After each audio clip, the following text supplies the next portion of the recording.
दाइमा भाई, सवाल अब ये उठता है कि सूर्योदय से सूर्यास्त तक का समय तय किया गया था। बरसों से हम ये 75 साल से हम ये देखते आए हैं, करते आए हैं कि जब राष्ट्रध्वज फहराया जाता है तो उसका समय है सूर्योदय से सूर्यास्त। अब उसमें भी बदलाव किया गया है।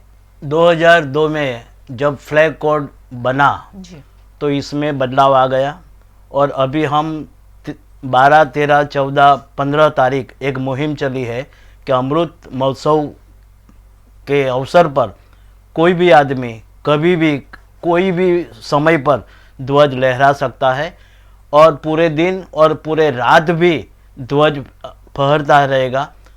तो ध्वज की जो गरिमा है वो रात को कैसे बचाएंगे, क्योंकि दिन में तो कोई भी देखेगा, अगर राष्ट्र ध्वज का कोई अपमान करता है, उनके साथ कुछ भी हो सकता है तो कोई रोकेगा, लेकिन रात को अगर किसी की तरह से अगर इसमें कोई प्रॉब्लम होगा तो ये उनकी गरिमा हम नहीं बरकरार रखेंगे।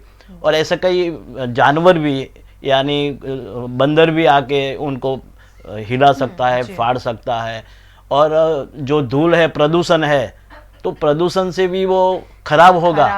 अगर वो खराब होगा तो वो भी उनका अपमान ही है। अगर ऐसा कोई पाया गया तो जो लोग फहराते हैं उन पे मुकदमा चल सकता है, ऐसा मुझे लगता है। क्योंकि उनकी भी गरिमा हमें बरकरार रखनी है। अगर नहीं होगा तो इसमें कोई सुधार करना चाहिए कि हमें कम से कम सारे दिन, पूरे दिन हम फहरा सके। और रात की जो बात है वो हमें नहीं लानी चाहिए, यानी रात को ध्वज नहीं फहराना है। ऐसा करना चाहिए तो उनकी गरिमा ज़्यादा बढ़ सकती है। इसके लिए भी गृह मंत्रालय को सोचना चाहिए कि हम किस तरह से, अगर उनको फहराना भी है तो सिर्फ बांध दिया और हो गया, ऐसा ही नहीं है। अगर जब हम ध्वज अवतरण करेंगे, उनको उतारेंगे, वापिस ले लेंगे, तब भी उनकी एक सिस्टम होनी चाहिए कि हम उनको सैल्यूट करें या राष्ट्रगान गाए, बाद में उनको ध्वज को नीचे उतारा जाए, या हम प्रदर्शित कर डिस्प्ले करते हैं तो भी उनको सैल्यूट करके उनको वापस लेना चाहिए। ऐसा प्रावधान होना चाहिए और ऐसी जाहिरात जो गवर्नमेंट को तुरंत कर देनी चाहिए ताकि लोग समझ सके कि उनको सैल्यूट करके, यानी ध्वज सलामी दे के उनको चढ़ाना है और उतारना है। जब ये तय हुआ और डिक्लेयर किया गया तो मुझे वाघा बॉर्डर नज़र आया कि वहाँ पर जो उत्सुकता और जो जोश के साथ में लोग इकट्ठा होते हैं, और जब हमारे राष्ट्रध्वज की अवतरण का जो एक सिस्टम है, बरसों से चली आ रही है, वो प्रक्रिया की जाती है, ये बंद हो जाएगी। वाघा बॉर्डर की जो हम कवायद देखते हैं तो ऐसा लगता है कि हम ध्वज को लेने के लिए या उतारने के लिए कुछ नहीं करते। इतना जोश होता है कि हम एक दूसरे को कुछ न कुछ कर दे, ऐसा जुनून दिमाग में चलता है। वो फ्लैग के लिए कुछ नहीं मुझे दिख रहा है, क्योंकि फ्लैग को हम ऐसी तरह से सेरेमनी करनी चाहिए कि लोग देख सके, उनके सम्मान करें। सबके दिल में वंदे मातरम की जो बात थी वो सबके दिल में आए। और जो वाघा बॉर्डर की बात है तो इतना जोश, इतना हम देखते हैं कि ये क्या होने वाला उससे है। अब वो बॉर्डर वंचित हो जाएगा? नहीं, बॉर्डर तो वंचित नहीं होगी। ये जो सिस्टम है वो बरकरार ही रहेगी, क्योंकि इसमें अभी कोई सुधार नहीं आया। तिरंगा राष्ट्र का प्रतीक है कपिल भाई, और हमारा जो एक रोज़मर्रा की जो जिंदगी है उसमें व्यवहार में भी और व्यवहार के लिए भी बहुत कुछ तिरंगा सिखाता है, राष्ट्रध्वज सिखाता है। तो आपको लगता है कि ये हर घर तिरंगा के बाद में कुछ ज़्यादा राष्ट्र प्रेम उभरेगा, लोगों में ज़्यादा सीख जाएंगे राष्ट्र प्रेम? सारे जहाँ से अच्छा हिंदुस्तान हमारा, झंडा ऊंचा रहे हमारा, और लता मंगेशकर का वो गाना जिसके आधार पर कुछ लोग रो भी पड़े थे। तो कोई हिस्ट्री को हम रिस्पेक्ट जरूर करें, उसको भूल नहीं सकते। सवाल है राष्ट्र प्रेम को सिर्फ तिरंगे के ऊपर रिड्यूस कर देना, वो सही में देश के घड़तर या तो नई पीढ़ी इससे क्या सीखेगी? आज के सोशल मीडिया और ऑनलाइन रहने वाली पूरी पीढ़ी, फ़ोटो निकालो, अपलोड करो और सर्टिफिकेट मिल जाए। उसमें मुझे 2-3 चीज़ मुझे निस्बत वाली, कंसर्न वाली लगती है। एक, क्या राष्ट्र प्रेम इतनी छोटी बात है जो इसी में से आपको सर्टिफाई कर देती है? एक बात तो ये है। उससे आगे की ये बात है कि मेरा राष्ट्र प्रेम किसी को सर्टिफाई करना चाहिए क्या, और सरकार का थप्पा लगेगा तभी मैं राष्ट्र प्रेमी हूँ, उसके सिवा नहीं। एक बात, अपने आप में संतोष होता है ना कुछ भी काम करने का, वो अपने आप में जो थपथपाते हैं अपने आप को, अच्छा काम किया, रात को जब सोते हैं किसी अंधजन को रास्ता क्रॉस करवा दिया, और बस वही सर्टिफिकेट अपने आप मिलता है, बहुत सारे लोग उसी से संतोष होते हैं। तो क्यों उसको किसी के सर्टिफिकेट के आधार पर लिया जाना चाहिए, सरकारी सर्टिफिकेट के आधार पर ले जाना चाहिए, और सिर्फ अपलोड करने के आधार पर। आज OTP वाले ज़माने में पासपोर्ट वाले रजिस्ट्रेशन, तो reducing the whole patriotism to such a small act, उसका विरोध नहीं है, मगर वो चिंता का विषय जरूर है, क्योंकि फिर आप PUC बिना व्हीकल चलाएंगे तो चलेगा क्या, ट्रैफिक क्रॉस करने में आप कैसे भी चले जाए, हाथ में तिरंगा है तो चल जाएगा क्या जी। यानी बहुत सारी चीज़, मूल्यों और हमारे संविधान को सलाम करना, उसको रिस्पेक्ट करना, उसका रोज़मर्रा की ज़िंदगी में अमल करना जी। मैं कहूँगा कि इन दिनों हम कोई अन्य जाति और अन्य धर्म के लोगों के साथ खाना खाए, वो भी एक राष्ट्र प्रेम नहीं है क्या जी। या किसी महिला जो सूद काटती है उसको रिस्पेक्ट करे, उसको घर पे बुलाए, या उसकी दुनिया क्या है वो समझे, या किसी सफाई कामदार का रिस्पेक्ट कर ले, उसका सम्मान कर ले, या उसके साथ एक दिन सफाई में जुड़ जाए, या किसी किसान के साथ 2 घंटे खेती में मेहनत कर ले, या जो किसानों को पेप्सी कंपनी ने बीजों के अधिकार के ऊपर जेल में ले गए, कोर्ट में ले गए थे, उनकी बात सुने कि भाई आपका बीज का सार्वभौम, बीज का अधिकार के ऊपर क्या हुआ था। इन सारी चीज़ों को जानना, उनमें पार्टिसिपेट करना, ग्राम सभा के अधिकार की बात करना, कोई व्यक्ति काम करता है कि जंगल के अधिकारों के ऊपर, आदिवासियों के अधिकार क्या है उसके ऊपर काम करना, तो ये सारी चीज़, कुछ बीमार की कोई सेवा कर देना, कोई व्यक्ति प्लास्टिक मुक्त जीवन जीता है, यानी राष्ट्र प्रेम वो तो बहुत बड़ी बात है, और रोज़मर्रा उसका आचार करना होता है। कहीं कहीं मर्यादाएं हैं हमारी, जितना मानते हैं उतना सभी नहीं कर पाते, मगर उस दिन वो तय किया जाए, चलो मैं एक खादी की अपने लिए कपड़े की एक जोड़ करवा लूँगा, एक छोटा सा कुर्ता खरीद लूँगा। ऐसे बहुत सारे चीज़ें हैं जो सही में एक्ट आधारित है, नहीं सिर्फ फोटो अपलोड कर देना। जी। ऐसी चीज़ों में आपको सर्टिफिकेट नहीं मिलता है, पता नहीं क्यों। आज की पीढ़ी को अगर ये बात पता है कि मैंने तिरंगा फहरा दिया और मैंने फ़ोटो अपलोड कर दिया और मुझे सर्टिफिकेट मिल गया तो मैं देशभक्त हूँ, राष्ट्र के प्रति मेरा बहुत ज़्यादा मान है, बहुत ज़्यादा सम्मान है, तो आज की पीढ़ी तो यही सीखेगी कि इसी को देशभक्ति कहते हैं, क्योंकि उनको उसके मूल्य पता नहीं है कि हकीकत में देशभक्ति किसे कहते हैं। और घरों में बात तो अब होती नहीं है। आजकल वही चला है ना, आप करे कुछ भी जी, मगर दिखावा एक कर दे बस, और दिखावे करने के बहुत सारे तरीके बन गए हैं। तो क्या ये प्रतीकात्मक चीज़ें हमारी मर्यादाओं को छिपाने के लिए इस्तेमाल होने वाली है, या हमारी जो चीज़ है उसको बताने के लिए? हम सही में देश प्रेमी है तो हम ज़रूर तिरंगा फैलाएं, मगर तिरंगा फैलाने से अगर मैं गलतियां करता रहूँगा, कहीं ना कहीं करप्शन करता रहूँगा, तो मुझे तो फिर शायद उसी चीज़ को मैं एक दिखावा करने के लिए इस्तेमाल, वो नहीं होना चाहिए। मुझे लगता है कि सरकार को तिरंगे के लिए जितना भी काम करे उसका स्वागत है, मगर साथ साथ में इन सारे ऑप्शनों को खोल देना चाहिए। आप ये भी करो, ये भी करो, ये भी करो, तभी आप एक्ट में कुछ चीज़, अपनी कर्तृत्व में कुछ चीज़ लाएंगे, उससे अनुभव होता है, उससे बहुत अच्छा बोध मिलता है, 2-2 पीढ़ियों को बोध मिलता है। एक बार किसान के पास आधा दिन निकाल के देखिए तो सही, तब पता चलेगा मैं लौकी खरीदता हूँ, मैं गेहूँ खरीदता हूँ, उसकी कितनी सही कीमत देनी चाहिए। उस श्रमिक को, अंत्योदय वाले लोगों को अंत्योदय की बात करने के लिए इन सारे बहुत सारी चीज़ें हैं जिसके लिए काम करना चाहिए। Reducing it again to just uploading a tiranga and getting certificate, बहुत इस देश में इतना छिछड़ापन तो नहीं होना चाहिए, ऐसा लगता है मुझे। क्यों बार बार ज़रूरत पड़ती है देश प्रेम के प्रति लोगों को जागरूक करने की? बहुत ही क्रिटिकल सवाल है ये। और जिन लोग ऐसे प्रकार के कॉल देते हैं उनको ये जवाब देने चाहिए। मैं ये कहूँगा कि रोज़मर्रा की ज़िंदगी में अपने परिवार से, अपनी शिक्षा से आप देश के अन्य नागरिकों के लिए या देश के लिए अगर आप कुछ ज़्यादा नहीं करते और फिर अपने आप में, अपने स्वार्थ में, निजी स्वार्थों में, अपनी कैरियर के पीछे लगे हुए हैं, देश जाए भाड़ में। वो कई बार कैसा कहा जाता है ना, मैं अपना रास्ता निकाल दूंगा। जब हम करप्शन कहीं थोड़ी घुसपैठ देते हैं तो यही सोच आती है ना, मेरा रास्ता निकल गया ना, आज मेरा काम हो गया, मेरा काम हो गया। जब ये मानसिकता ज़्यादा हो जाती है ना, शायद तभी ऐसे प्रकार के चीज़ों की ज़रूरत पड़ती है, मुझे ये लगता है। और फिर उसी को आप एक प्रकार के छलवे के रूप में या अपनी मर्यादाओं को ढकने के रूप में, एक ग्लोस ओवर, ऊपर से तिरंगा वाला कपड़ा, अंदर से कुछ भी, उसी प्रकार की चीज़ समाज में फिर चलने लगती है। तो आज ये सस्ती प्रतिष्ठा ले लेना, उसी प्रकार से जो अब आने वाले दिनों में देखेंगे कि कितना सही में काम करने वाले हैं और सही में उसको ढकने के लिए इस्तेमाल करने वाले, वो ध्यान में आएगा।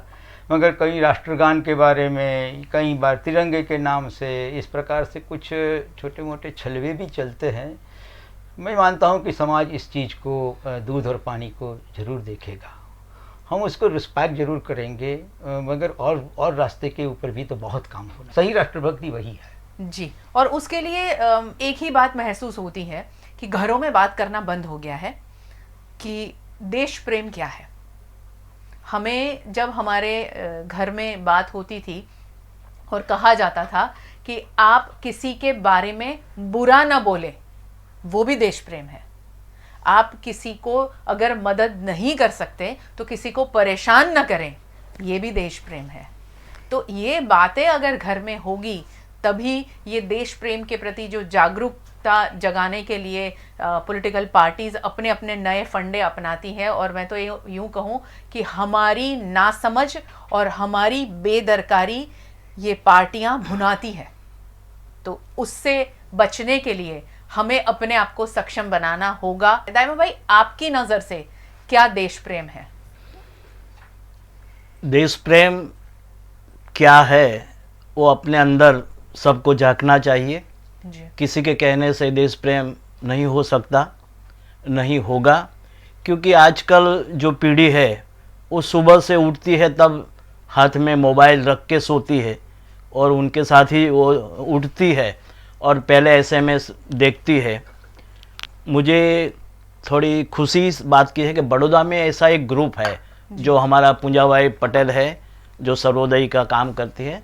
तो उनके कई लोग ऐसे हैं, वो गवर्नमेंट के भी हैं और वो लोग हर सप्ताह में जहाँ जहाँ पौधे हैं, पेड़ हैं, वहाँ पानी पाने के लिए वो जाते हैं, पानी डालने हाँ, के लिए पानी डालने के लिए उनको टुकड़ी बनाई है कि आज इस विस्तार में पानी डालने, क्योंकि लोग पौधा डाल देते हैं लेकिन उनको पानी कोई नहीं पिलाता। तो एक ऐसी मुहिम चली है कि वो पानी पिलाने के लिए सारे बड़ौदा में कई जगहों पर जाते हैं। मैं मेरी सोसाइटी में जब ये देखा तो कंप्लेन करने लगे कि हमें कोई पानी देने वाला नहीं है। तो मैंने भी एक टुकड़ी बनाई कि भाई थोड़ा थोड़ा दिन में हम खुद जाएंगे और पानी पिलाएंगे। तो अब सारा जो सोसाइटी है उनके पीछे लगी है कि आज मैं आऊँगा, आज मैं आऊँगी। तो ये अच्छा चलता है। लेकिन अब लोग जो है कि गुजराती में कहेवत कि मारू मारू मारू तारू मारू सहियारू, जो तू मने ना आपे तो हूँ तने मारू। आ एक सिस्टम जो चाले छे कि लोग सब पैसे के पीछे ही पड़ी है और उनको जताया गया है पैसा ही सब कुछ है। क्योंकि आज एजुकेटेड लोग भी जो एक बॉटल बेचते हैं तो उनको खासा 500-600 रुपया मिल जाता है, तो उनके दिमाग में कुछ नहीं जाता है, वो एजुकेटेड है लेकिन फिर भी ऐसा काम करते हैं। तो इनको कौन रोकेगा? और जो चुनाव जब आता है, मुझे बहुत बड़ा ताज्जुब होता है कि जब चुनाव आता है तो इसका ही इस्तेमाल युवा वर्ग के लिए किया जाता है। वो देते हैं बोतल, वो पीते हैं बोतल और वो मद भी करते हैं बोतल। तो ये क्या होगा देश का, हमें थोड़ा सोचना चाहिए और युवाओं को भी सोचना चाहिए। चाहे कोई भी कुछ भी करे लेकिन हमें यानी माँ बाप को सबसे ज़्यादा अलर्ट रहने की ज़रूरत है कि अपने बच्चे कहाँ जाते हैं, क्या करते हैं, उनकी सोबत किसके साथ है। और घर में भी उसकी, आपने जो आप बताया, तो घर में भी अच्छी बात करें तो उनको दिमाग में आएगा कि हमें कुटुंब के लिए क्या करना है, कुटुंब को कैसा लगेगा कि हम बुरा करेंगे तो सारा माँ बाप पर उनकी इफेक्ट होती है। तो सभी को सोचना चाहिए कि हमारे बच्चों को कम से कम, क्योंकि वो माँ बाप अगर कोई ऐसी बात करेंगे तो बच्चों के दिमाग में आएगी, और सारा दिन टीवी, आज 2 साल का बच्चा भी वो मोबाइल के बिना नहीं रहता, और माँ बाप के उनको थमा देते हैं कि बेटा तुम खेलो, मैं मेरा काम करती हूँ। तो ये बहुत सोचने वाली बात है कि हमें युवा पीढ़ी के लिए हमें क्या करना चाहिए, सबको सोचना चाहिए, गवर्नमेंट को भी सोचना चाहिए, और जो अच्छा काम करते हैं उनको सबसे ज़्यादा सोचने की ज़रूरत है कि युवाओं को हम बचाएं। जी, युवाओं को सही दिशा दिखाएं। आखिर में आपकी नज़र से क्या है देश प्रेम? ऑनेस्ट रहना, सत्य का पालन करना, हो सके उतना हमारे अन्य नागरिकों की कोई भावनाओं को ठेस न पहुँचे, उनके अभिप्राय और मत का भी सम्मान होना, लोगों के लिए अपने निजी स्वार्थ से रोज़ 2-4 घंटे, सप्ताह में 2-4 घंटे कहीं ना कहीं देश कैसे बनता है, उसके पर्यावरण से बनता है, उसके सिस्टम से बनता है, अन्य नागरिकों से बनता है, उनकी ख्वाहिशों से बनता है, उसको रिस्पेक्ट करे। अपने परिवार, अपने व्यक्ति से बाहर निकल के कुछ भी अच्छा काम करे, वो देश प्रेम है। 2-4 और बातें मैं उसमें जोड़ देना चाहता हूँ अगर इजाज़त है तो। ये सिंबॉलिज्म देश प्रेम का, और जैसे मैंने पहले बताया कि हर राज्य का, हर देश का अपना एक झंडा है, राष्ट्रगान है, यानी हर देश विदेश के नागरिक को भी अपने देश का सम्मान है। मेरा देश प्रेम अन्य देश के नागरिक के देश प्रेम को कॉन्फ्लिक्ट नहीं करना चाहिए। मैं वाघा बॉर्डर गया था और मैं उसी दिमाग से वहीं बैठ रहा था कि सामने पाकिस्तान के झंडे का भी वही विधि चलती है, वहाँ पाकिस्तान का नागरिक है और यहाँ पे एक भारतीय नागरिक है। तो क्या मेरा झंडा आना या ऊपर नीचे होना और मेरा राष्ट्र गौरव के बारे में वो क्या सोचता होगा? क्या उसे लड़ाई का जुनून चढ़ता है या देश के लिए सेवा का जुनून चढ़ता है, बलिदान का जुनून चढ़ता है? तो मुझे लगता है हम तो विनोबा जी तो जय जगत की बात कही, हम जय हिंद जय भारत की बात जरूर करें, मगर वो एक वैश्विक संदर्भ में, क्योंकि आज प्रॉब्लम्स ग्लोबल है। तो हम पर्यावरण की बात करें या इकोनॉमी की बात करें या सोशल बात करें, बहुत सारे प्रॉब्लम्स अब ग्लोबल हो रहे हैं। वसुधैव कुटुंब के विषय में हमारा सिंबॉलिज्म इतना संकुचित ना हो जाए ताकि और देश ज्ञाति धर्म के लिए वो कहीं चुभने लग जाए, वो व्यवस्था नहीं होनी चाहिए। यानी दूसरों के विविधता और उनके प्यार, उनके धर्म ज्ञाति या देश के प्रेम को भी रिस्पेक्ट करे। वो भी मैं मानता हूँ कि इस देश ने हमें, इस झंडे ने हमें सिखाया है, वो भी एक देश प्रेम और देश सम्मान की बात है। और दूसरी बात ये भी है कि जब राष्ट्र प्रेम की बात करते हैं तब एक बहुत बड़ी जोर से बात अखंड भारत की और हिंदू राष्ट्र की भी हो रही है। तो हम किस राष्ट्र प्रेम के लिए अपने आप को समर्पित कर रहे हैं, वो भी एक सोचने की बात है। हम ये ज़रूर ध्यान रखें कि पॉलिटिकल पार्टियों ने भी बहुत अच्छा अपना वैचारिक उत्क्रांति किया है और एक समय पे कई लोग इस झंडे को रिस्पेक्ट नहीं करते थे, आज करने लग गए हैं। तो एक वैचारिक उत्क्रांति है, उस तू मैं पढ़ने से बजाय उस वैचारिक उत्क्रांति का हम रिस्पेक्ट करें और वो ज़रूर ध्यान में रखें कि भारतवर्ष अपने आप में दिए गए संविधान के आधार पर हर ज्ञाति, धर्म और भाषा की, राष्ट्रीय, कल्चरल, राजकीय व्यवस्था और डाइवर्सिटी को रिस्पेक्ट करे, वो ध्यान में रखे। नहीं मेरा राष्ट्र प्रेम लड़ाई के जुनून में बदल जाए, वो सबसे बड़ा राष्ट्र प्रेम है। धन्यवाद। दाइमा भाई कुछ कहना चाहेंगे आखिर में? हर झंडा की जो बात है, इसमें एक ही बात मैं दोहराऊंगा कि सब मान सम्मान और उनकी गरिमा के आधार पर ही लहराएं और उनको सैल्यूट करें और सैल्यूट करके चढ़ाए भी और सैल्यूट करके उनको उतारे भी। और आज़ाद हिंद जिंदाबाद, भारत माता की जय, जो 2 नारा है वो भी साथ में लगाए, क्योंकि किसी ने कहा है कि आन बान मर्यादा का बान रहे, अभिमान रहे, जिस देश में हमने जन्म लिया कुर्बान उसी पर हो जाए। इतना अगर सब ध्यान में रखे, ऐसी मेरी सबको विनती है। और मैं शुभकामना देता हूं कि 15 अगस्त के दिन हम सब मिलकर आज़ाद हिंद पुकारे। बहुत बहुत शुक्रिया आप दोनों का हमसे बात करने के लिए। तिरंगा ज़रूर फहराएं, मगर उसके मान और सम्मान के साथ। अगर आपके घर में पूजा है और उस पूजा के दौरान आप जितनी भी चीज़ों का ख्याल रखते हैं, आप नमाज पढ़ रहे हैं तो जिन बातों का ख्याल रखते हैं, आप मंदिर गए हैं तो जिन बातों का ख्याल रखते हैं, बस उसी तरह इस राष्ट्र ध्वज को मान सम्मान और उसका ख्याल रखें, उसकी गरिमा को कभी नीचा ना होने दे। अगर आप तिरंगा नहीं भी फहरा सकते हैं तो ये ना समझे कि आप राष्ट्रभक्त नहीं हैं। राष्ट्र प्रेम आप में है, सिर्फ ये सारी चीज़ें एक सिंबॉलिक हैं। साथ साथ में हिंदुस्तान के बाशिंदे हैं, हिंदुस्तान के हर एक व्यक्ति को प्यार करने की जो आपकी जो चाहत है उसे दिन ब दिन बढ़ाएं, ना ही कि कम होने दें। पड़ोसी से अच्छा व्यवहार रखें, ये राष्ट्र प्रेम है। तिरंगा नहीं फहराएंगे तो चलेगा, ये करना बहुत ज़्यादा ज़रूरी है। बस देशवासियों को प्यार करें और देश के प्रति जो लगाव है आपके मन में, उसे ज़्यादा से ज़्यादा लोगों तक पहुंचाने की कोशिश करें। रोज़ाना 10 मिनट घर में देश के प्रति प्रेम के बारे में बात करना ज़रूर रखें। इस 15 अगस्त से तय करें, मगर तय ज़रूर करें। बहुत बहुत शुक्रिया हमारे साथ जुड़ने के लिए। वीएनएम टीवी का यूट्यूब चैनल सब्सक्राइब करें, वीएनएम टीवी का फेसबुक पेज लाइक करें। वीएनएम टीवी ओटीटी प्लेटफॉर्म पर जियो, डेली हंट और वोडाफोन टीवी पर दिन भर खबरें आपके लिए लेकर आता है। आप अपने आप को अपडेट रखें और ऐसी खास चर्चाओं के लिए जुड़े रहें हमारे साथ। नमस्कार।